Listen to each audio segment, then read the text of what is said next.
First of all, thank you very much, and glad you could all join and be a part of this. A lot has happened and taken place even just in the last 2 weeks as far as Jamboree. Additional items have been talked about and some conclusions that the council has come to and everything that we're doing. So I'll fill you in on a few of those details. And like I said in the very first meeting, I believe communication is so key. So anything we talk about, any questions that I don't know the answers, we'll write those down and I'll be sure to email it out to everyone like I've been doing before. And any links or any digital content like that, I'll be sure to put on the website. I have not set up any social media yet. I know some folks prefer to get updates that way, but I'm kind of still a traditional web page that you can go and, service, get the information as you need it, and then emails, 1 or 2 emails a week as needed be.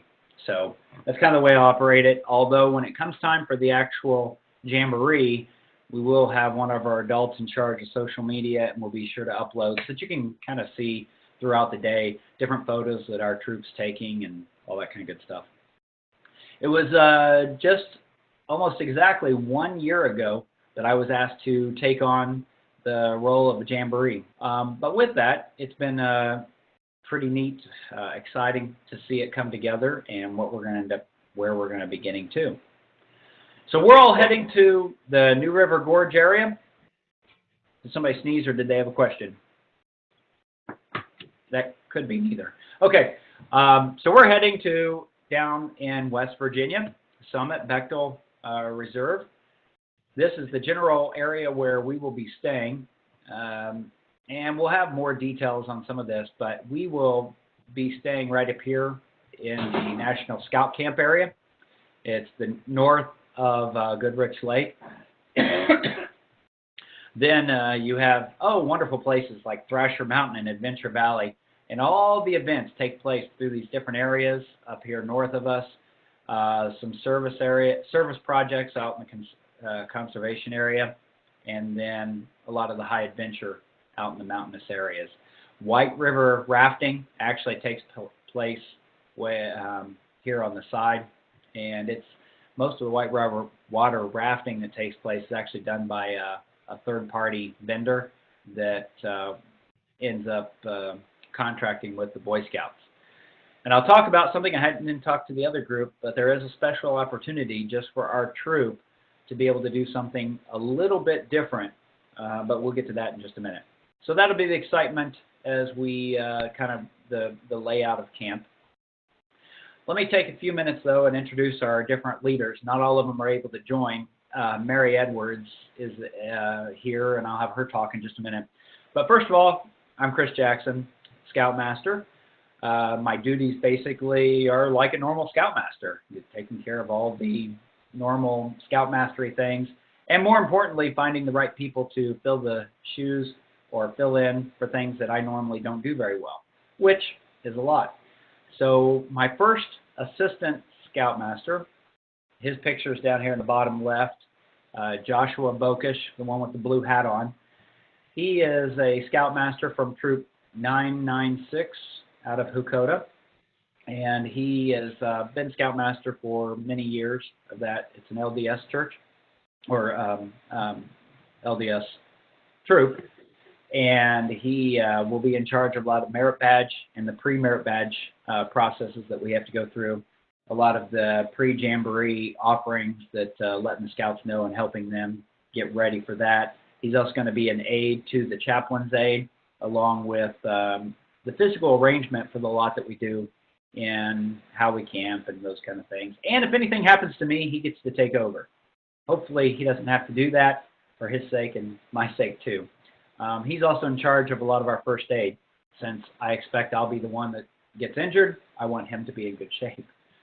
My second assistant Scoutmaster is Mary Edwards. She's from my own troop, Troop 306 here in Hukota. And she's on the phone, so I'll let her talk a little bit about her background. Thanks, Chris. Hi, everyone. And so I'll be your second assistant Scoutmaster on this trip. And we've been in Scouts for, 7 or 8 years now. We started with Tiger Cubs. sorry, my son Owen. And we've been on high adventure, so Appalachian Trail. We did about 50 miles with the troop and our crew. And I'm looking forward to the trip. So happy to meet all of you guys. Mary actually comes with a lot of experience in scouting, both in Girl Scouting and Boy Scouting. And then she's also been part of our group, like she said, of the Appalachian Trail. And I have a 4-year-old or a 2-year-old. What? Just a little bit later. Go talk to Mommy. Okay. Let's see. And then last is Caleb Louie. He is a 3rd Assistant Scoutmaster, and his responsibilities are a lot around, I forgot to mention, Mary, she's also in charge. Her husband is a really good photographer, so that automatically makes her in charge of a lot of our media. And so hopefully as we talk a little bit later, a lot of the boys will be taking phones and cameras and things, and we want to collect those, so at the end we'll put everyone's photos together, and then I'll make those available for everyone. So she'll take care of some of that, along with, she's actually a finance chair for our district, so I'm putting her in charge of a lot of the budgeting and fundraising and paperwork. Basically, she's really good at paperwork, and I stink at it, so that's what a lot of her expertise. And then Caleb Louie, the 3rd Assistant Scoutmaster, actually has to be a recent Scout youth, but it's not quite 21 yet, so between that 18 and 21 at the time of Jamboree. Caleb Louie, in the bottom right-hand corner, I think I can draw a little, let's see, here he is, in the OA One hat, Order of the Arrow hat, and he will be in charge of a lot of our food coordination and gear coordination, and also be working a lot more with some of the scouts as far as, I would think, the SPL and the quartermaster and some of the in and outs of all that and the leadership. He'll be key also for part of our training that we'll do. All right. So we are 36 youth and 4 adults. For this area, you can kind of see on a map there where we're all from. A lot of us from North Star, some of us from Hukota, Del Mine, Northeast, and Pioneer. Roughly, the little areas with the, stars. It's not for our Hardees. Looks like the Hardees logo. But those are where the 4 adults live. I'm not telling you which one's which, but we all live here on the west side. We only have a few meetings where we have to get together. Some of them have already been determined that they're going to be at Belzer, as you've probably seen on the website, or I'll talk about in a few minutes. So you guys and gals on the east side will be a little bit better if you're closer to Belzer.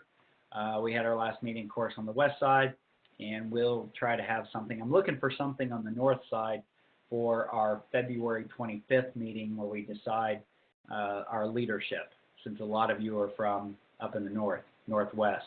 So if you guys have some suggestions of good places to meet where we could also kind of do some leadership things, or if there's some leadership, team building, along with then elections at the end of the couple hours, that would be great and make it a little bit easier for you guys then for that trip. A church or a school facility or something like that. This is kind of the breakdown of our different troops. 358, 306, and 112 make up the majority of our group, and then the rest on down from there. As I've talked and sent out the emails, everything, or at least I try to put everything I need to online. So with that, this is the website, troop306avon.com/jamboree. That is specific just to our website, or just to our troop. And I am going to see. Nope. Here we go. That doesn't help. So this is the normal troop website. If you type in Troop 306, you're going to get our website as one of the first things to come up in Google. And I highlighted the Jamboree one in really bright red, or crimson red. That's going to be our troop's color, by the way. If you click on that, you'll see all the various links. You've probably already been there, all the upcoming events. And the way I operate it, if it's an event that I need you to sign up, such as the troop event coming up where we're doing team building and we'll have our elections, you can click on any of these events and get more details. This one doesn't have a lot of detail because I don't know where we're having it yet, but you can actually register and put in who you are and put in all the information, and then it'll show actually to me or to anyone else, you can actually see who's going. So for instance, if I come down to this camp at Belzer, it'll be Saturday, March 11th. You can scan in the code so you can put it on your calendar automatically. Nice map of where it's going to be at. And I can already go out to the register and look to see who's already signed up. Right now, me and my 2 sons. So you can register, put that you'll be there. And I really do this a lot for, one, making sure if I'm providing food, this one we're not, but if we're doing anything like that, to make sure I have it. And then I can just check off the list to see who's going to be there and who's not. Cool. So there you go. So here's a few important dates. Again, these are all online. Just came up with this date today, nailing down between a few other calendar events that I was trying to push around so that I could make it to this. And that is February 25th will be a troop event just for our troop. We'll be getting together. We'll spend a couple hours together and a couple of team exercises, fun events. This is not going to be anything hard labor or anything like that, but rather it's just going to be something good to do and to help build up the team. Then at the end of that, we're going to reserve like the last 15 or the last 30 to 45 minutes. I want to go through and do troop elections. This will be for the major positions for senior patrol leader, quartermaster, scribe, and a few others. Chaplain aide. So it's going to be important to be able to run those. I want to spend that day or those couple hours kind of getting to know people, and so that you guys can get to know each other. Now, I'm going to let anyone run for pretty much anything as long as you're an older scout or a higher ranking scout for SPL and quartermaster. And by that I mean I'm going to say star or life or eagle. So star and above, you can run for SPL and quartermaster. But for all the other positions, anyone can run.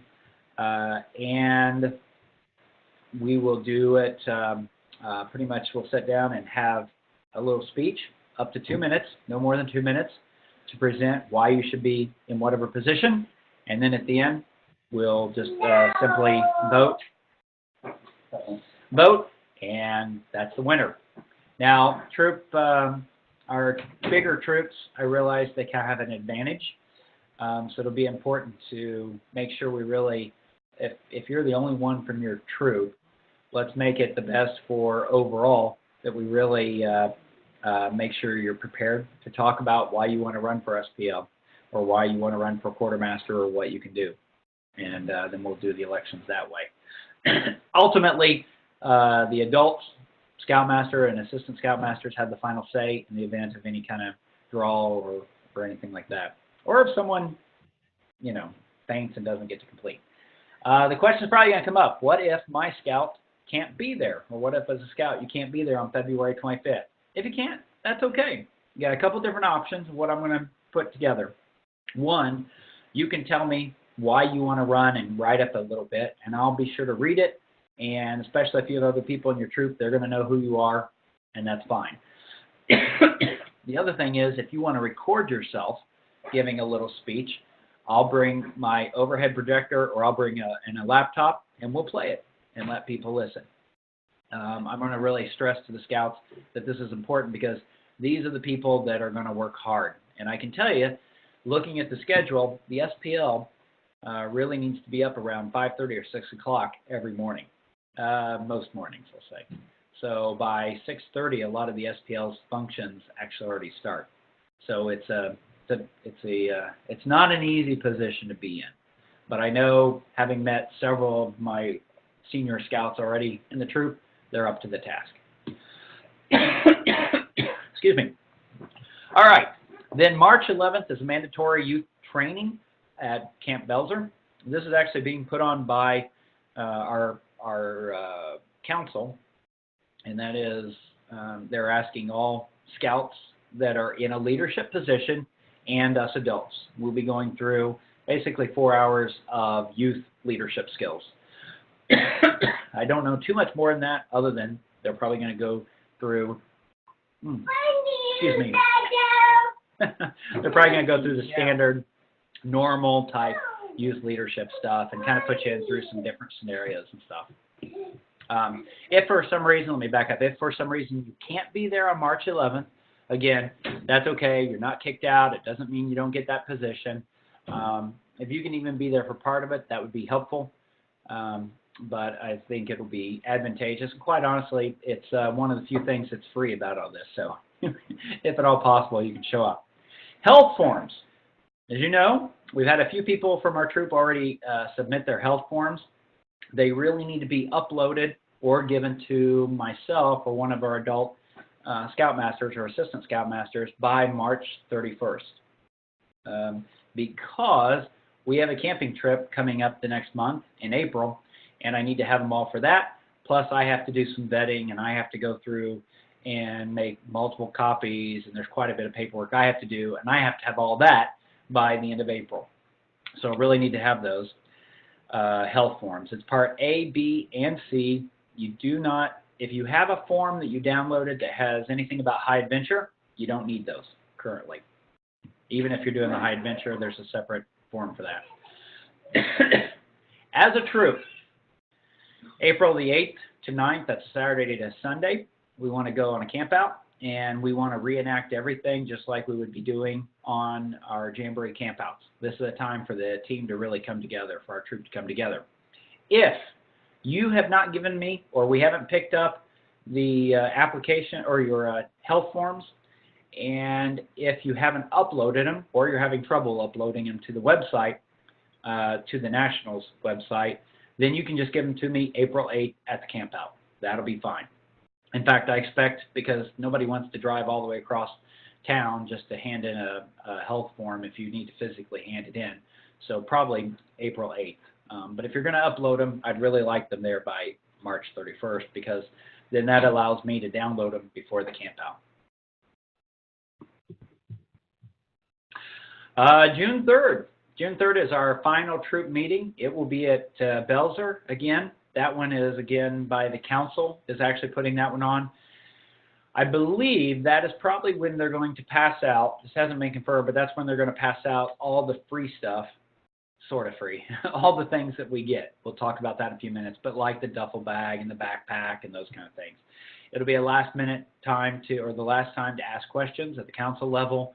They're going to have some giveaways and some contests and stuff like that. So it'll definitely be worthwhile going. If, again, you can't be there, you're not kicked out, but it just means that you're going to have to make a trip to somebody's house probably, or to the scout store. Depending on where you live, we'll figure out what's best to pick up your equipment that you need.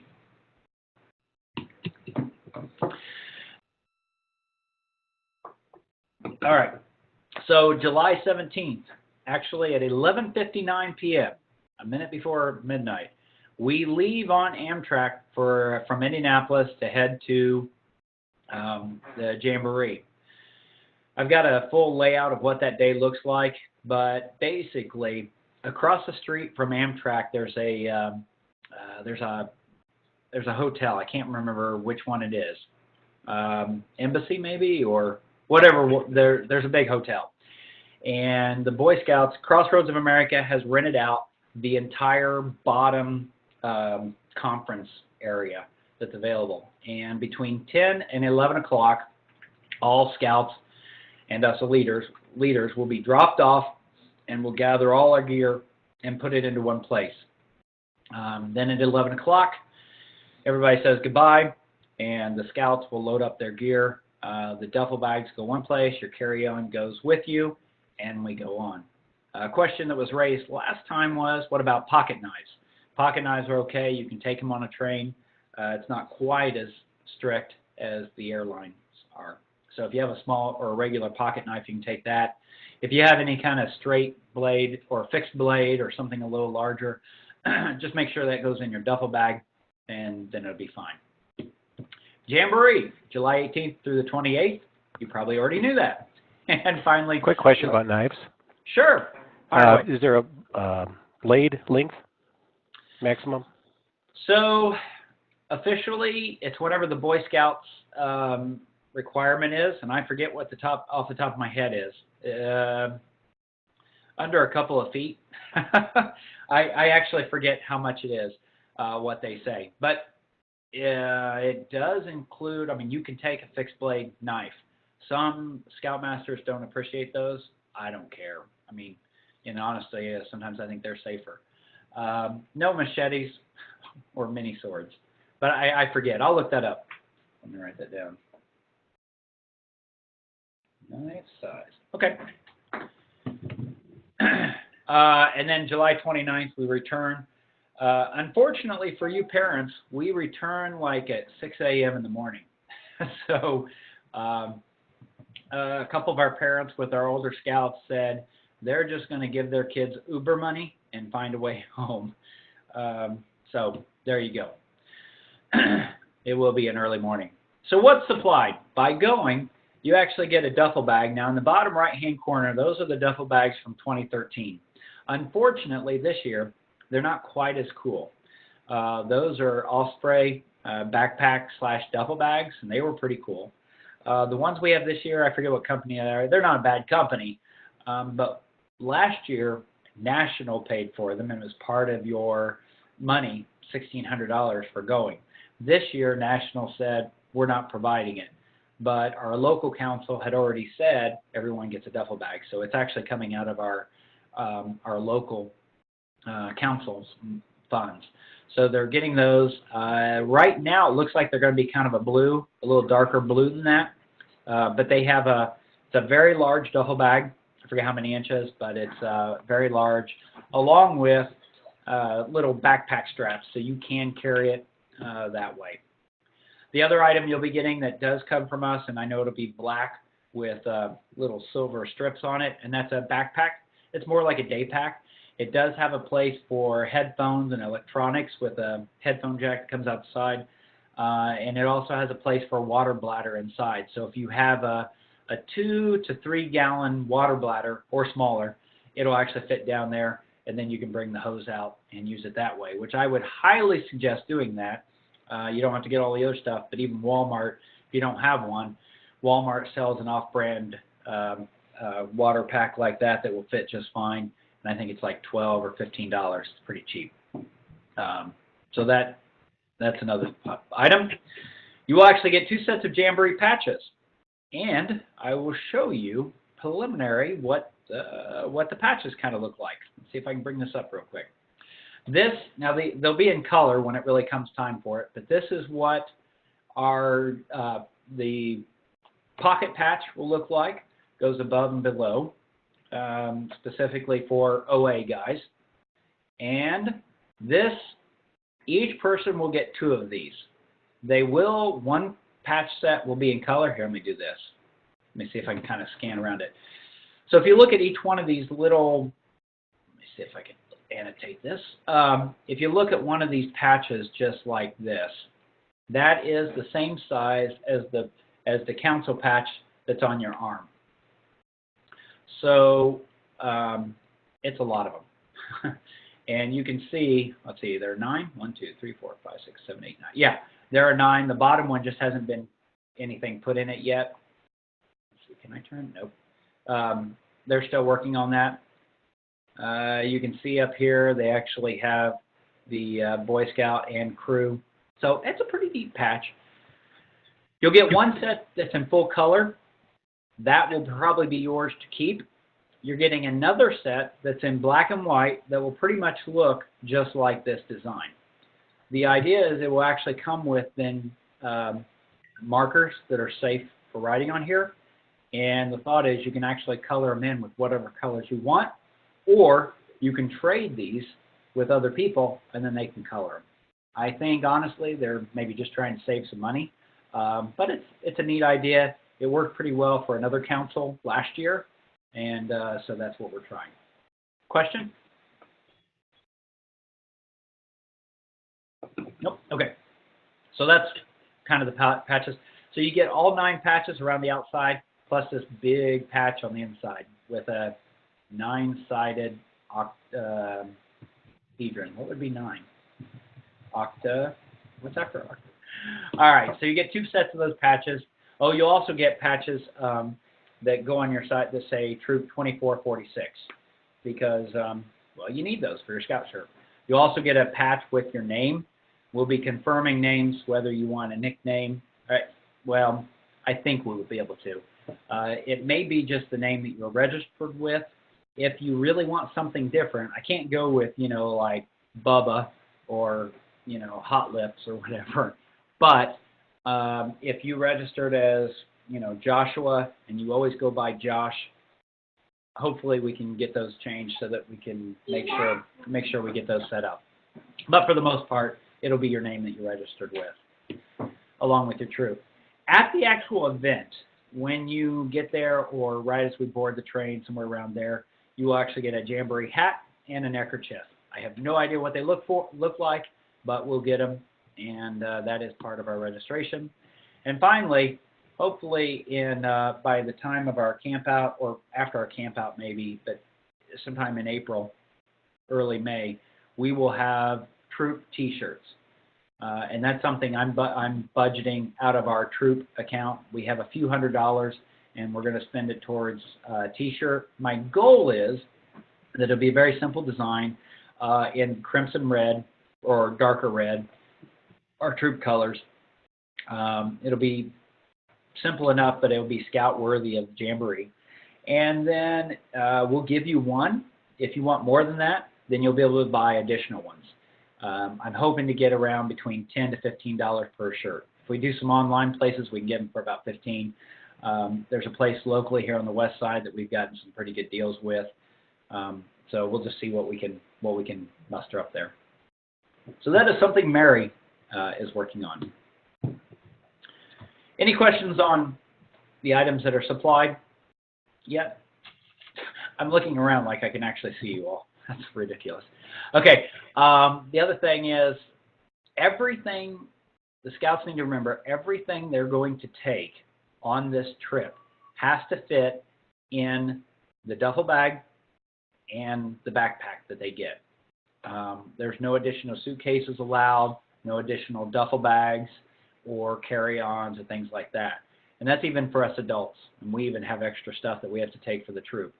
So you really do need to think about what you're taking, how much you're taking, how much extra stuff, and go that. I will have some specific tags that are color-coded for our troop so that we hook them onto the bag, because everyone from Indiana or from Crossroads of America, they're all going to have the same duffel bag. So we'll be able to pick ours out with a specific tag. I won't spend a lot of time on this. We're already about halfway through the time on the meeting, and this list is online. But what are you going to need to take with you? And here's a basic list: your sleeping bag, mess kit. You will need some kind of reusable lunch bag that you can take with you. The way lunches, or the way the meals work, breakfast and dinner are both, we have those actually at our campsite in the morning and in the evening, of course. But lunch, you will be given some kind of lunch that you take with you every morning before you go out and take care and do all your activities and merit badges and high adventure and all that kind of stuff. So it'll be up to you to keep that in a container. There actually is in the duffel bag a small, what's really more like a shaving kit bag that comes with it. The duffel bag, it collapses that it goes down inside that case. So it's really like a little carrying case when you're not using your duffel bag. But a few of us realize. I have a question for you. Sure. Fire. I'm sorry. I'm sorry. It's probably loud because we're at the game. I know you're talking about they have to have all of their stuff packed in their duffel bag. Does that include their sleeping bag? So, isn't this fun? Yes.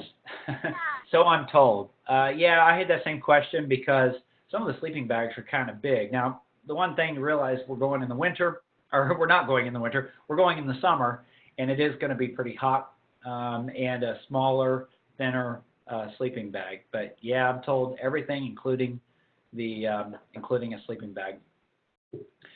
I have a sleeping bag that I take from backpacking, and it fits, and it's a very small little piece.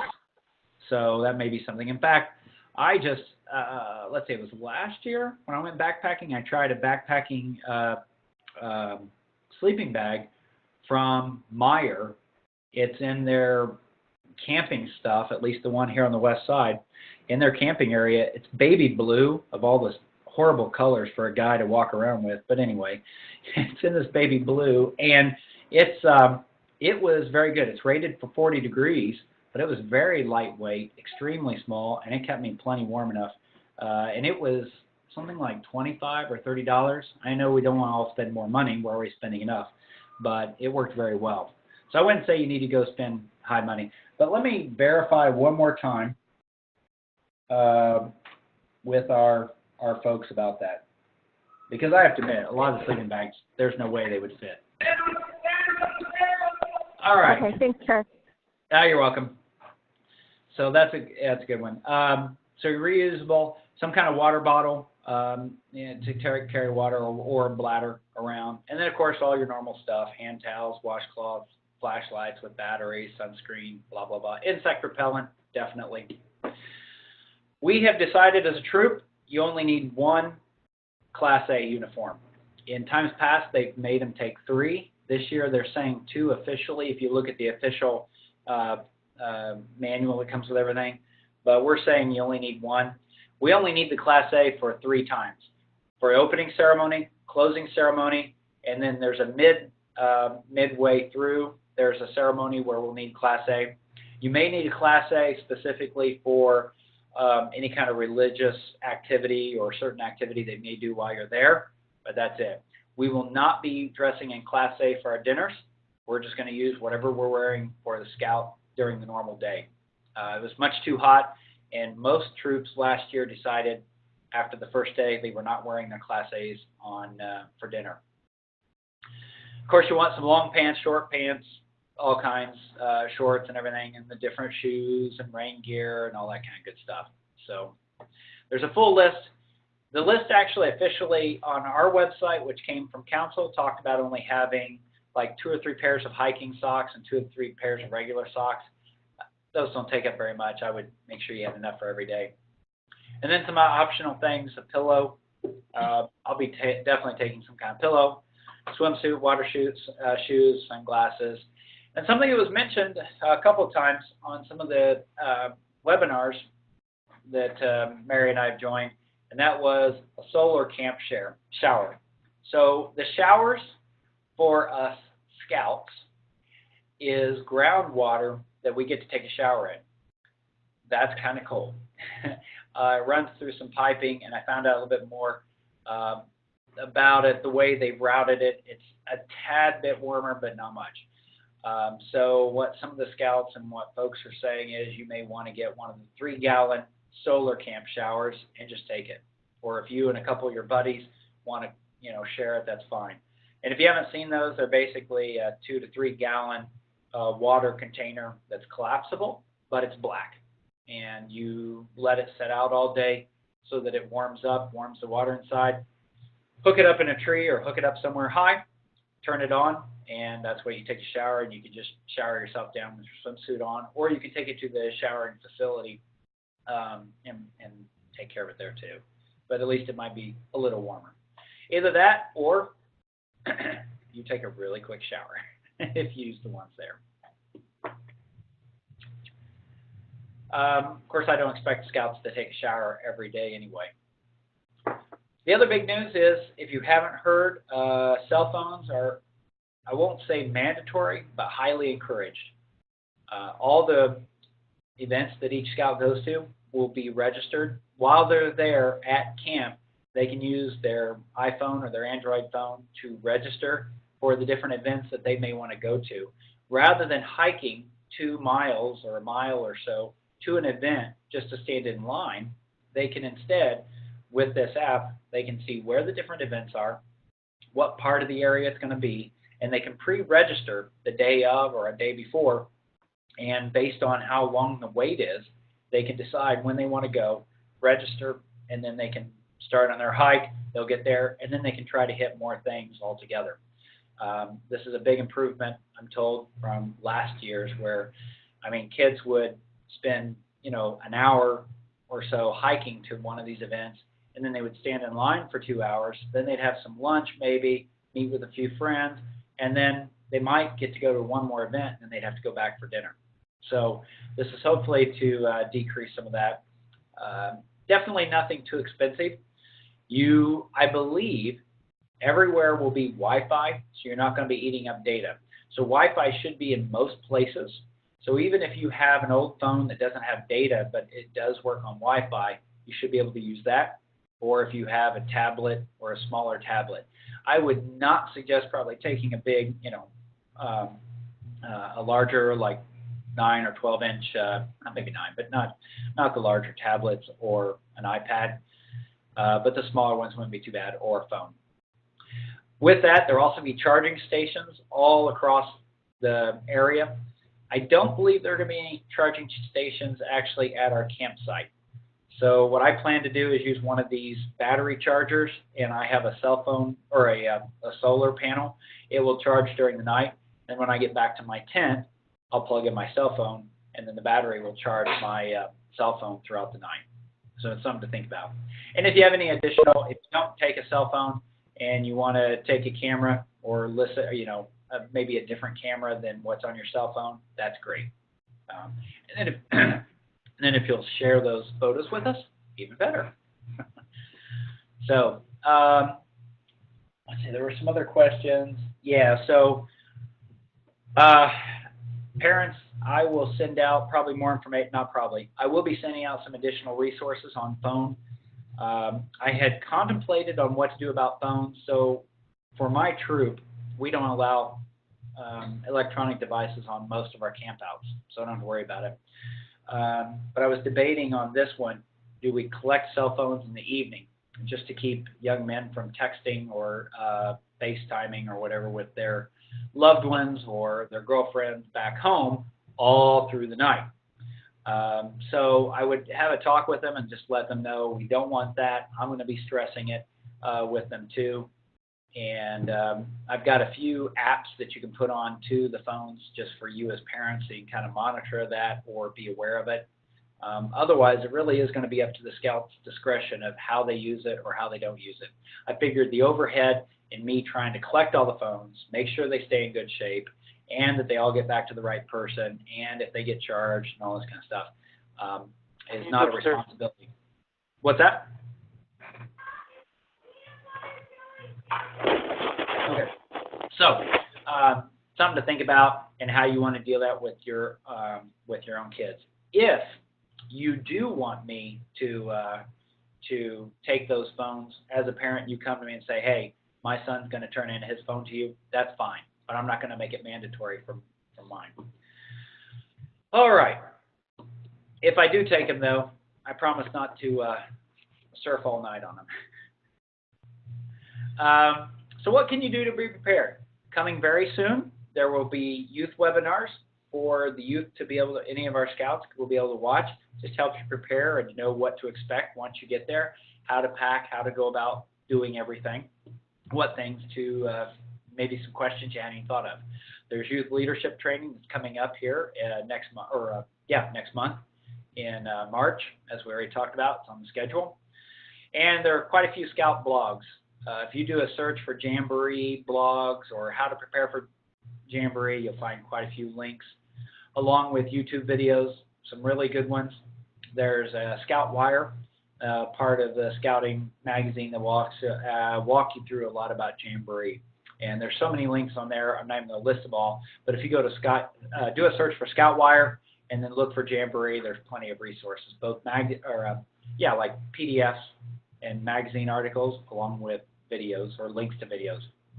There's one, Brian on Scouting, you may see some of his stuff, and he actually talks about how to pack. He has a couple of videos, but he talks about how to pack a duffel bag, and how to roll things so that they stay in good shape, and how to get the most out of it. I have not watched the whole thing. I'm assuming it's a lot like, I travel for business all across the country, and I can live on 3 suits for an entire week and fit it all into one carry-on luggage bag, along with all my stuff that I need for that week. So it can be done even with suits.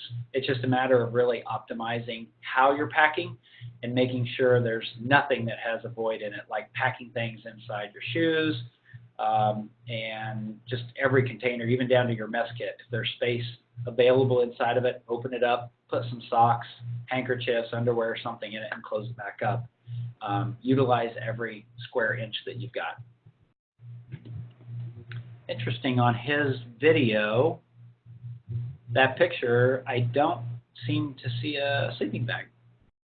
Oh, that's something that's important. We do have cots. Every tent will have 2 cots. There'll be 2 scouts per tent, so you'll be able to sleep on a cot. So whether you want to bring a ground pad is up to you. You could get away and not have to take a full sleeping bag. You could just take sheets and maybe a blanket or something like that to throw over you.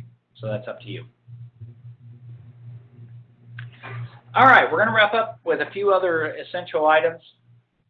How are we doing on time? We're getting close. First of all, everyone has to have a physical turned in. Otherwise, you will not be allowed on the train.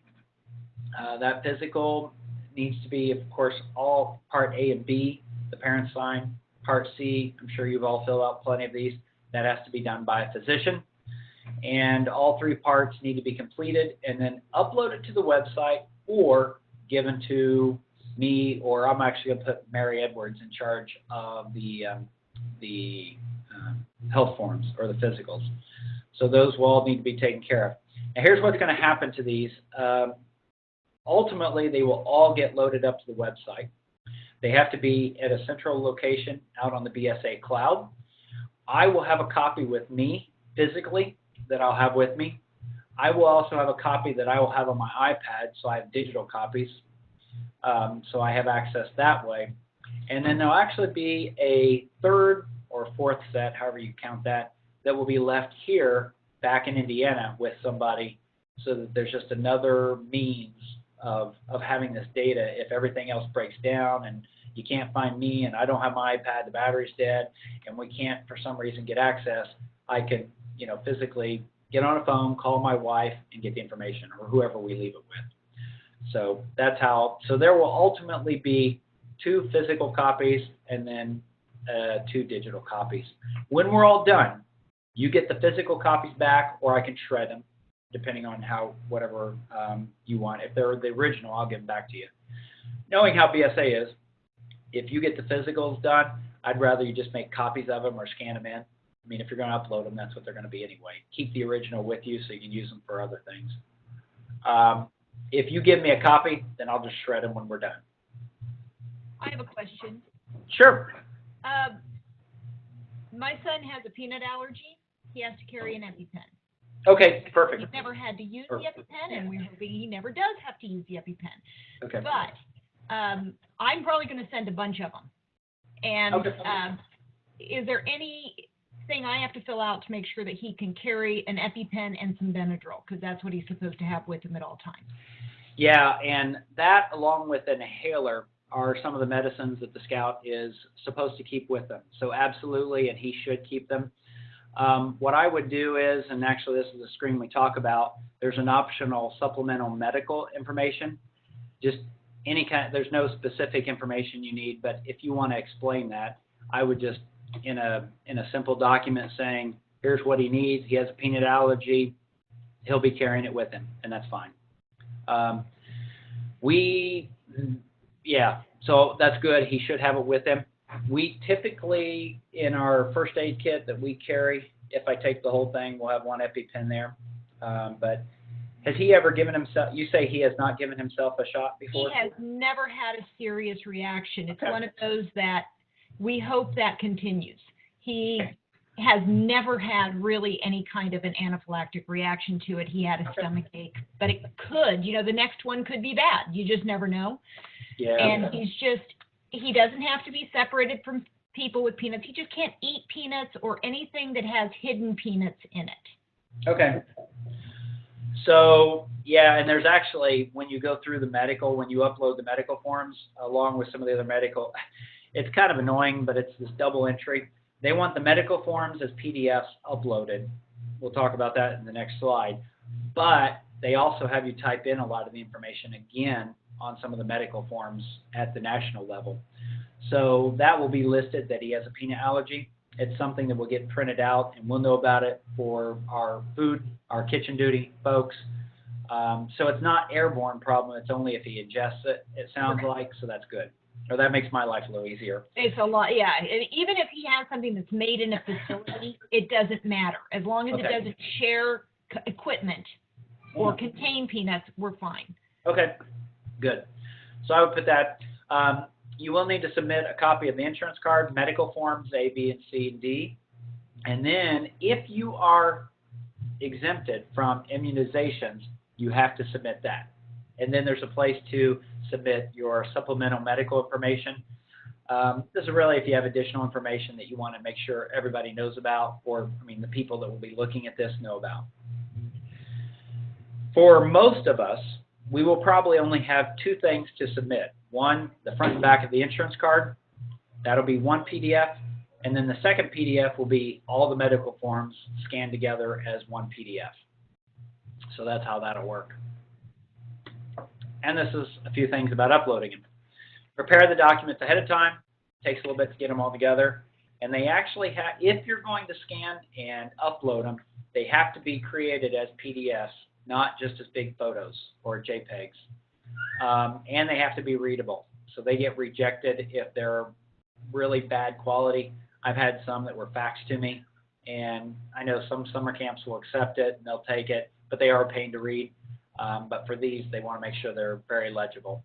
If you have problems creating PDFs, I have plenty of tools to do it. I am a nerd. It is not a problem. I'll take your originals that you have, and I'll take care of scanning them all in and getting them so they're nice, readable.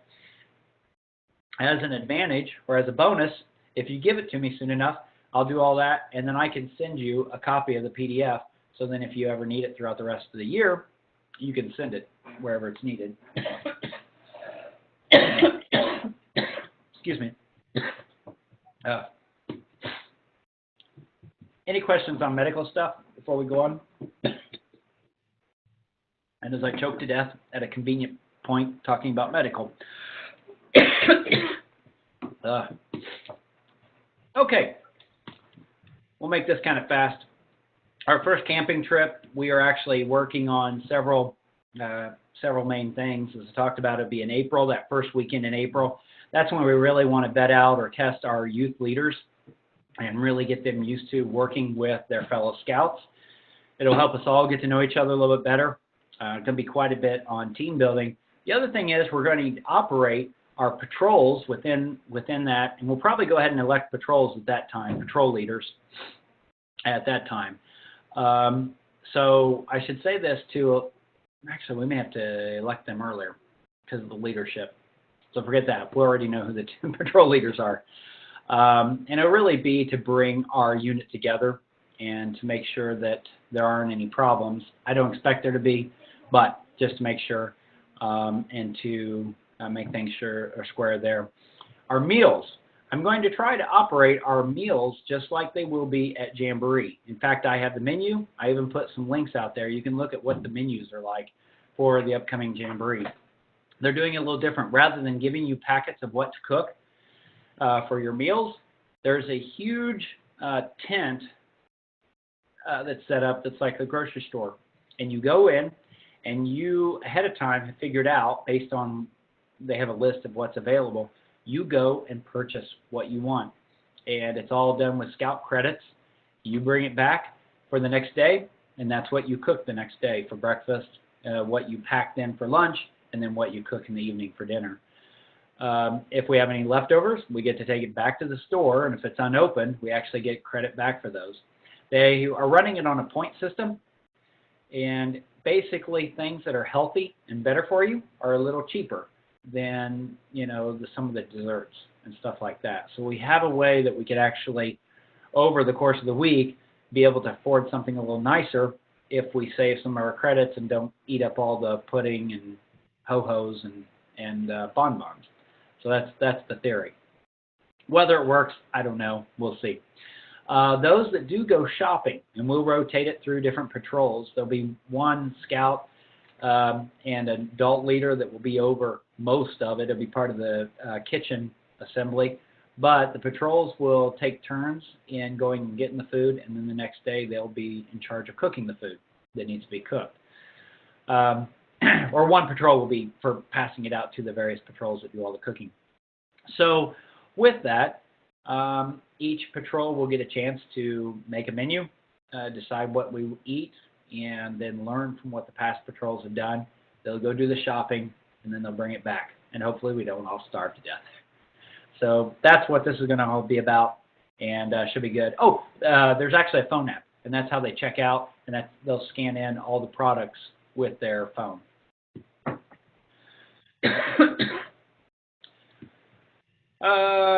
The camping trip is going to be at Morgan Monroe State Forest down on the south side. We'll come up with more details on how we're going to get together for all that. Us on the west side will probably meet at the Scout Hut where my troop normally meets, because we'll be picking up the trailer and all our camping supplies right there. For you guys on the north side, I think there's probably a place, maybe if 1 or 2 adults are planning to go on this trip, and I need some adults to help drive. If 1 or 2 of you are going, then if you could, carpool and find a meeting place up on the northwest side where you guys could all meet, and then you drive to Morgan Monroe together, that would be great. Same thing for the guys and gals on the east side. When we go camping at Morgan Monroe, I definitely need many parents. Actually, any and all parents that want to go would be great. Because it's a good chance for us adults to kick back and enjoy and watch our scouts work their booties off and to learn and kind of see the growth that takes place. And I'll just charge you the amount that it costs for the food. Additionally, for the food, that's all. So I'm thinking roughly about $5, and if you'll help transport people, we'll count it a good trip. With that, though, then I definitely want as many of all the scouts that can be there and to be participating and to be a part of that. 2 days, 1 night, nothing too long. It's awfully hard to do I'd like to do a 3-day, 2 nights, but trying to get away on a Friday and get everybody's schedule, that's pretty rough. And our schedule's already so packed. I already talked about there are 3 major shows, opening, mid, closing. Those you'll need a Class A for. Let's see, Troop cooks breakfast and dinner. We have sack lunches. We have all brand new equipment. All of our tents are brand new. All of our cooking and stoves are brand new. Everything that we have when we're there is fresh out of the box. In fact, a lot of it will be on pallets, still, wrapped in a big twine or a big thing of shrink wrap. And we'll actually pull that all off and set up a lot of it. So we will be in charge of that, and it all has to go back on those pallets when we're done at the end of the week. But everything will smell brand new. Sleeping on cots, I mentioned, and what to expect. Pretty much all of us in the Midwest will be in the same general area. We will be in a general same base camp. So, for instance, 306, we are all in the same Jamboree Troop, but I know, 112, you guys are kind of split up between a couple, and I think, who else? 358, you may be kind of split up. So you won't be too far, less than a half a mile from your other fellow friends. Obviously, we will eat together as a troop and by patrol, but there is nothing that throughout the day you can't, go by some of the other units. And in fact, it's encouraged. Go see other units.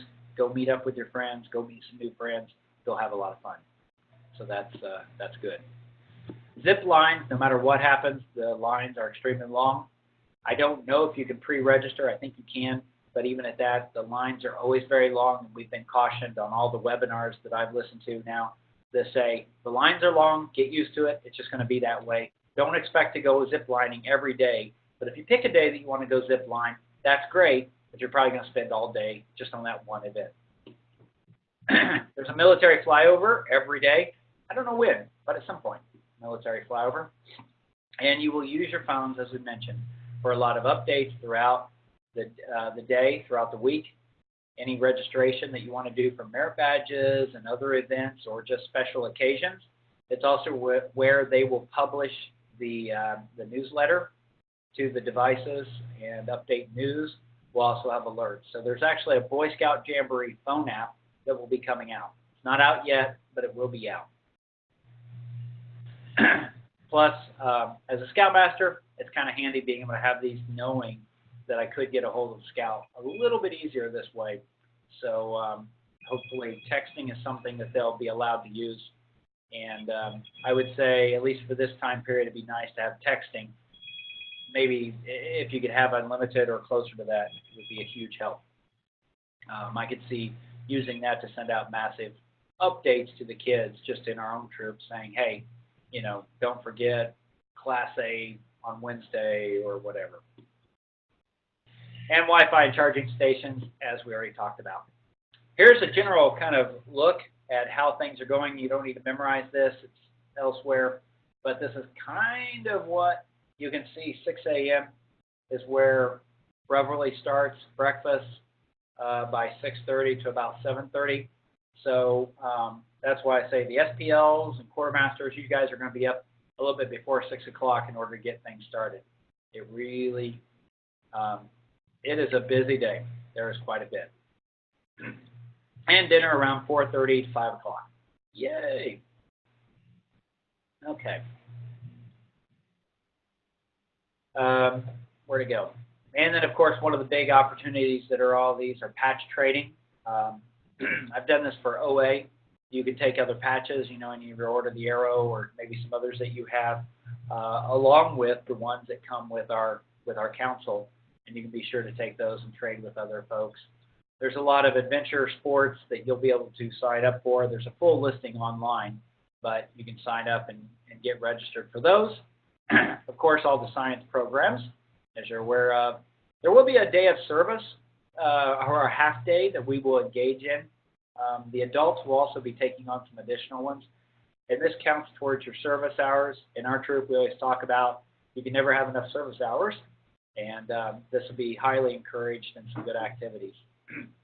I'm told of some past scouts that have had service projects, and they were working alongside CEOs of different companies. In fact, AT&T was there, and one of the senior vice presidents was their big supporter of Boy Scouts, and he was there working alongside them. And it was only after partway through the service project that they realized, and it was explained who he was. So it's a neat opportunity to work with other folks and other people. And of course, the aquatic adventure, scuba diving, and all that kind of good stuff. Pretty much every merit badge is offered.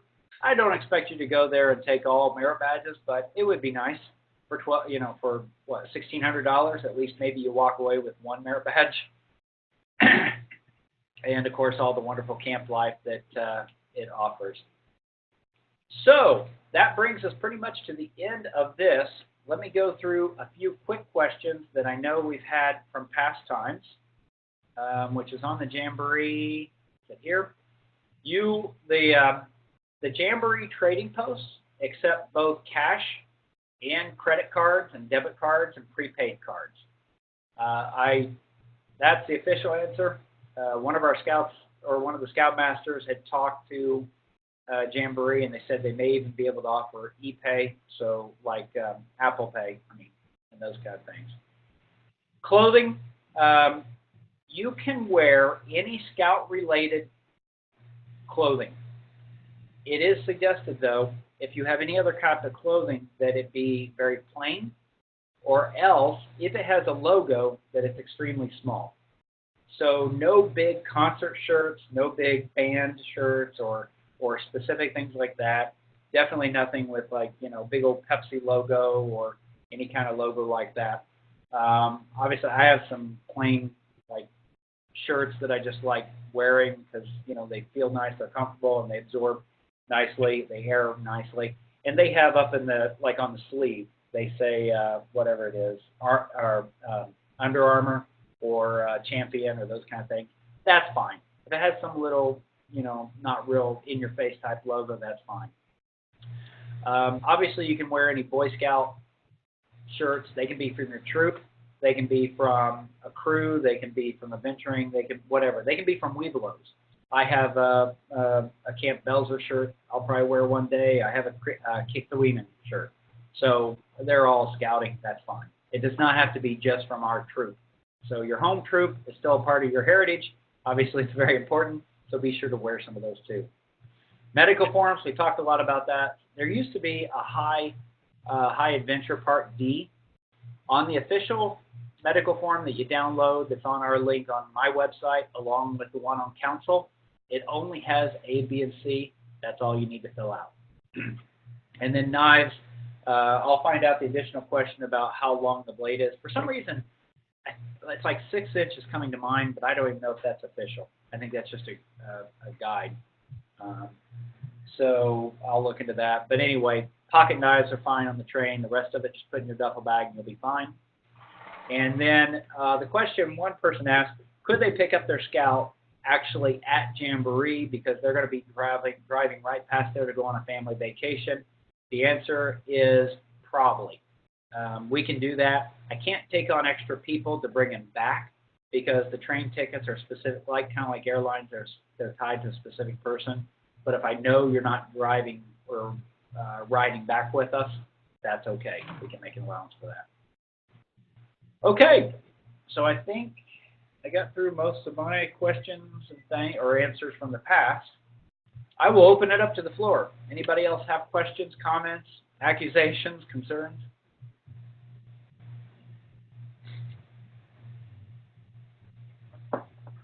This is what happened last time. Nobody asked questions. I thought either I did a really good job or nobody cares anymore.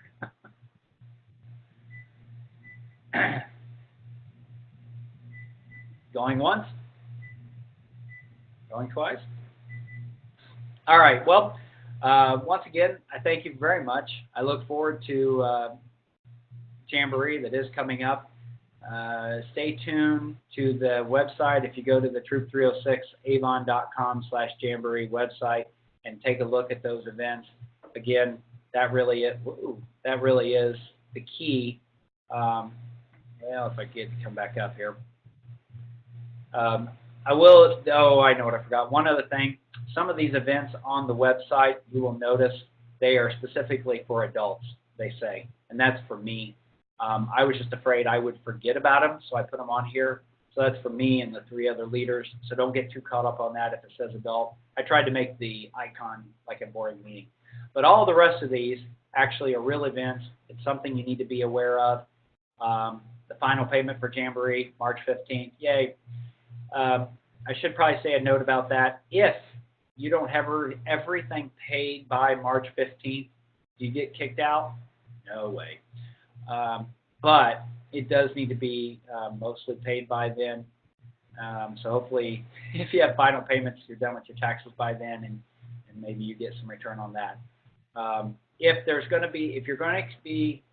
you're not going to have it paid off completely by March 15th, if you would just shoot me an email and give me an expected date of when you think you'll have it. I won't hold you to it, but it's more I'm going to be questioned by council, and it'd be good to know, hey, here are the 3 scouts or the 3 families that, especially some of us have 2 or 3 kids going. And there's no way. I mean, I'm paying for 3 people to go. So to be quite honest, I don't know if I'll have it all in by the March 15th. So in that case, that's fine. But when can they expect the final payments? So not a big deal. All right. If there are no more questions, I'd say we are done. Thank you for your time. Thank you for tuning in. And look for some more emails. I'll have more updates coming up in the next couple of days.